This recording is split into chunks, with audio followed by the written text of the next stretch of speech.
Welcome back, everybody. Dave the Gamer here. I had a special request in one of my comments from a previous BWL Prio list as far as, who should get what, when type of deal. I know it's usually a little controversial, but wanted to bring that back. This time we're going to be looking at AQ20. I'm going to do one for also AQ40.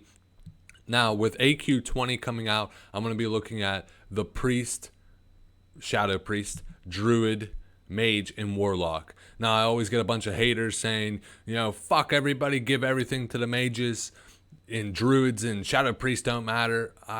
Look, I try to look at it as I don't like to personally min-max to the ultimate T for the fact that it kind of ruins some of the engagement in the community itself.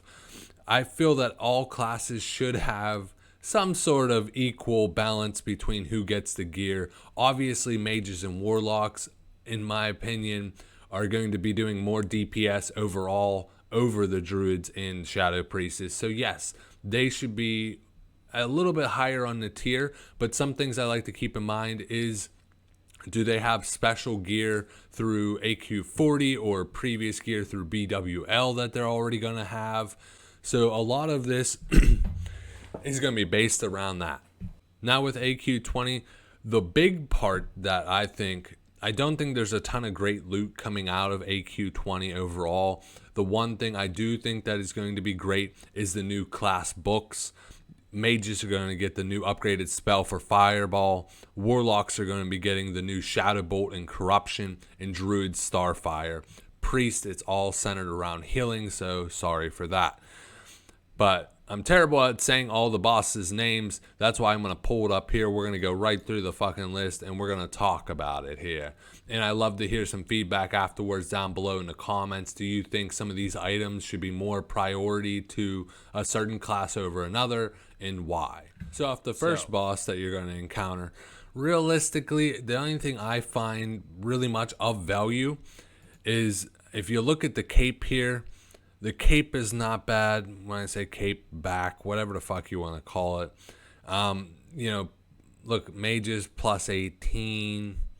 And then you look at druids plus 11.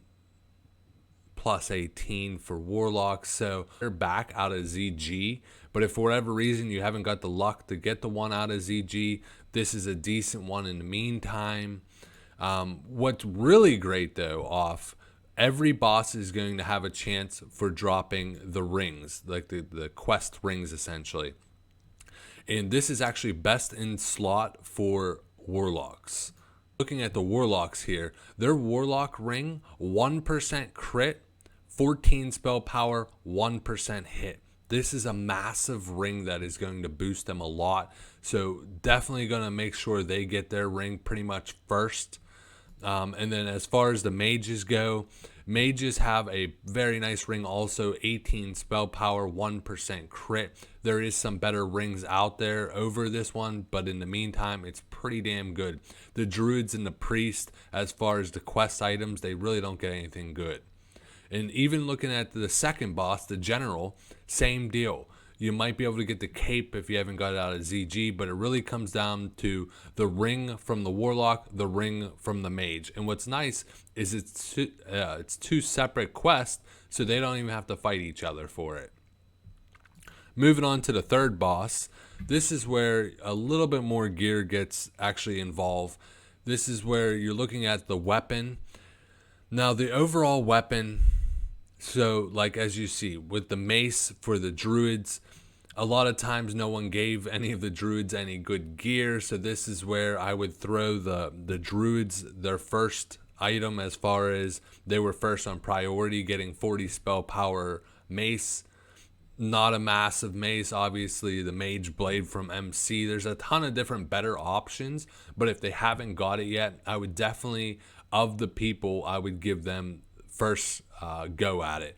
Like the warlock's 59 spell power, one-handed dagger, and then you have the sword, which is 1% hit, 40 spell power for mages. This is a pretty nice sword, but if the druids don't have any decent, half decent item, I would give it to the druids first, and then the mages, for the fact that I'm going to be prioritizing the mages to be getting a lot higher gear come AQ40. So they're going to replace it so fast that they don't need to be beating out the druid for this. Just give it to the druid. Obviously, as the other ones, the ring still applies the same way. And then the only other thing that's pretty interesting that I'd love to hear some feedback on is the eye. So the eye increases the damage for up to 50 of 50, and also reduces the spell target's resistance by 100 for 30 seconds. And it's only on a 3-minute cooldown. Now, mages and warlocks both are going to be on higher priority throughout BWL, where they're going to get some of the better trinkets. So I don't think they need this one. If anybody's going to get this one, I think either the druid or the shadow priest are going to be battling it out for this item.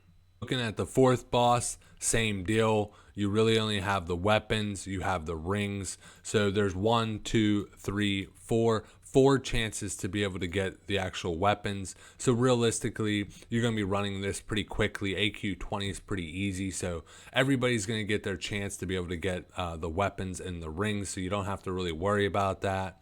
The hunter boss, for whatever reason, the druid said, fuck this one. I don't want the 40 spell power. I want the stinger. The stinger is much better. 36 spell power, 1% crit. This is going to be great for druids overall. Obviously, there's tons of even better options, but I do find that they're going to fall much further down the list. So in the meantime, if they don't have the mage blade and some of the other things out there, they can at least get this to pass time. As a ring, this boss drops an excellent ring that is going to be perfect for shadow priests. Ring of the Desert Winds, 1% crit, 3 mana per 5 seconds, and 9 overall healing. So the 3 mana per 5 seconds, they do struggle with mana. So this also, I'm sure druids are also going to be battling with this. Like I said, with all of these, this is just like ZG. It's almost like a catch-up raid. There's nothing game breaking as far as items. Really, the only items that like are just massive is more like the warlock rings, the mage rings, stuff like that. Ring is great for your druids and your priests. As far as the mana per 5 seconds is a nice little touch, so they don't always go Now really, you're only doing AQ20 for the final boss. The final boss, minus the couple quest items that everybody's going to get probably week 2, you're really going to be gunning for these final ones. Now, what I'm talking about, Leggings of Black Blizzard. 41 spell power, 1% crit. This is where I would be giving this to druids first. Now you're thinking, why not mage? Well, mage already has an equivalent that is made for fire damage. Why not warlocks? Warlocks are probably still going to be using their Bloodvine set for the hit, and they're going to get the crit off the bonus. So this is where a perfect item to be able to give to your druids to make them very, very happy. Also with the final boss, you're looking at the Staff of the Runes. 60 spell power, 1% crit, 1% hit. This is a hell of a nice staff. Now, who I'd be looking to give this to? I'd probably be giving this to my Shadow Priest, then my Druid. And a big part of why I'm giving this to the Shadow Priest over the Druid is I'm giving the mace off the one boss to the Druid, so they don't need this as crucial. And I think this would be a perfect one overall for the Shadow Priest to be able to get their hands on something. Like I said, mages, warlocks, they're going to have many other items. As a mage or a warlock, I personally, if you're doing this as a pug, great, fucking roll on it. But if you're doing this with your guild, if you have this item, like if you basically used up your points or whatever to get this item, when it comes to AQ40, you really want the one-handed and the off-handed.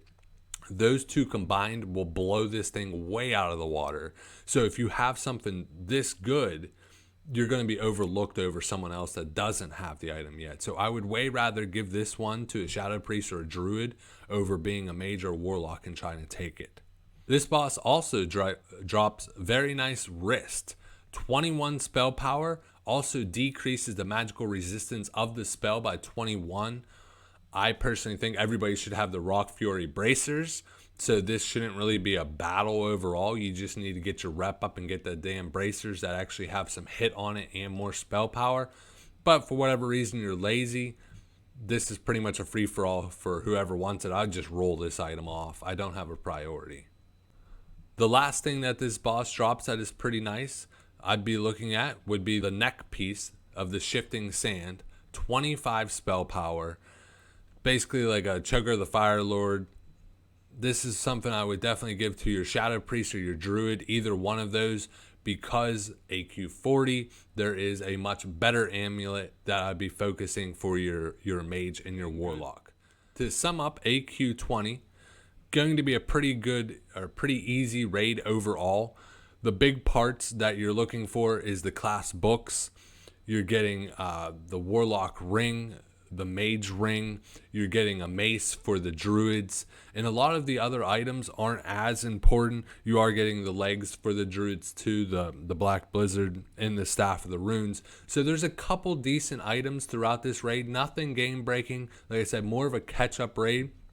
A lot of the items though, like I said, if you were a Mage or a Warlock, I would definitely give it to, this is the time to give it to your Shadow Priest, your Boomkins if you do have any. If you're min-maxing, you probably don't have them in your guild, but this is the time that you want to share with them, so when AQ40 comes, you can get the really juicy items. I hope you enjoyed this video. Love to read the comments below if you think some of these items should go to a different class than I might have mentioned, or I might have missed something overall. And if you haven't seen, in the top right corner, I talk about an AQ20 farm for rogues and hunters that is going to be massive. It's going to be the essential comparison from the mages for rogues and hunters, where they're going to make massive profits, but you have to make sure you're doing this in the first couple weeks before prices drop. As always though, game on.